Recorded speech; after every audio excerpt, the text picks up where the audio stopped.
안녕하십니까. 이번 영상에서는 항산화 보조제의 꾸준한 복용이 암 예방과 치료에 어떤 영향을 미치는지 알아보겠습니다. 암은 유전자 변이로 발생하여 암세포의 성장과 전이를 통하여 진행됩니다. 지난 영상에서는 우리 몸에서 지속적으로 만들어지는 활성산소가 암 발생과 진행 모두를 촉진할 수 있는 위험인자라 했습니다. 활성산소를 제거할 수 있는 물질을 항산화 물질이라 하는데, 채소와 과일 등 다양한 식품으로 섭취할 수 있는 알파토코페롤과 베타카로틴을 포함하여 그 종류가 아주 많다고 하였습니다. 그렇다면 항산화 물질을 많이 섭취하면 체내 활성산소가 감소되고 결국 암 예방과 치료에 도움이 될까요? 이 질문과 관련하여 지금부터 4, 50년 전에는 항산화 물질이 풍부한 항산화 식품을 많이 섭취하면 암 예방에 도움이 될 가능성을 많은 연구자들이 조사하였고, 그 결과 도움이 될 수도 있다는 연구 결과가 보고되기도 했습니다. 이것이 그런 연구를 취합한 리뷰 논문 중 하나인데, 1981년에 네이처라는 세계 최고의 과학학술지에 발표되었습니다. 논문의 제목은 대표적인 항산화 물질인 베타카로틴 함유식품이 암 발생을 낮출 수 있나였습니다. 이를 조사하기 위하여 연구자들은 베타카로틴이 많이 함유된 특정 채소의 섭취 정도를 설문으로 조사하여 암 발생과의 관계를 분석하였고, 그 결론은 베타카로틴 함유식품을 많이 섭취하면 암 발생이 감소된다는 것이었습니다. 당시 이런 식으로 수행된 유사한 연구들의 결론을 취합하여 항산화 물질들을 많이 섭취하면 암 예방에 도움이 될 것이라는 인식이 대중에 퍼지기 시작했습니다.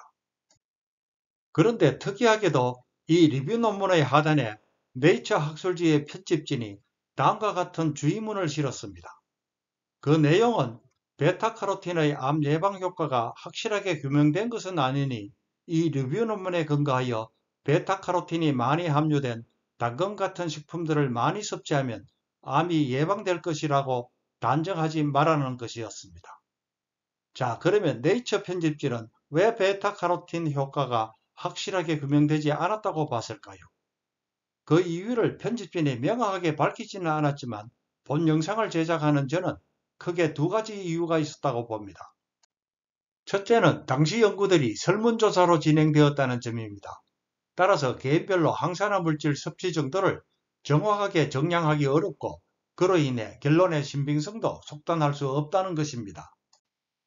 또 다른 이유는 만약 조사한 채소들의 암 예방 효과가 사실이라 하더라도 그 이유가 채소에 함유된 항산화 물질 때문인지 아니면 다른 물질 때문인지 판단할 수 없다는 것입니다. 이를 구분하기 위해서는 항산화 물질만을 정제한 항산화제가 암 예방 효과를 보이는지 조사해야 합니다. 따라서 그 이후에는 항산화 식품보다 정제된 항산화제의 효능을 분석하기 시작하였는데, 이것이 그중 대표적인 연구 논문입니다.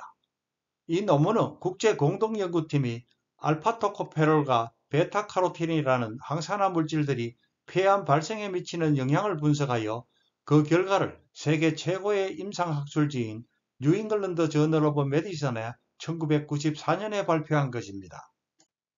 이 연구의 대상은 60대 핀란드인 남자 흡연자 29,133명이었습니다. 이들은 세 그룹으로 나누어 알파토코페롤, 베타카로틴 혹은 위약이 함유된 캡슐을 매일 복용하였고, 연구팀은 각각의 그룹에서 암 발생 여부를 8년간 추적 비교하였습니다. 이것은 알파토코페롤과 위약군을 비교한 것입니다. 여기서 가로축은 기간을 연으로 표시한 것이고, 세로축은 폐암 발병률을 나타냅니다.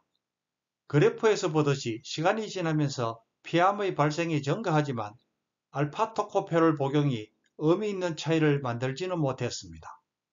이것은 베타카로틴과 위약을 비교한 것인데, 놀랍게도 베타카로틴 복용이 폐암 발생을 오히려 증가시켰습니다. 연구자들은 폐암 외의 다른 암 발생도 분석하였는데, 이 표는 알파토코페롤과 베타카로틴 복용이 폐암, 전립선암, 방광암, 대장암, 위암 및 기타 암의 발생에 미치는 영향을 정리한 것입니다.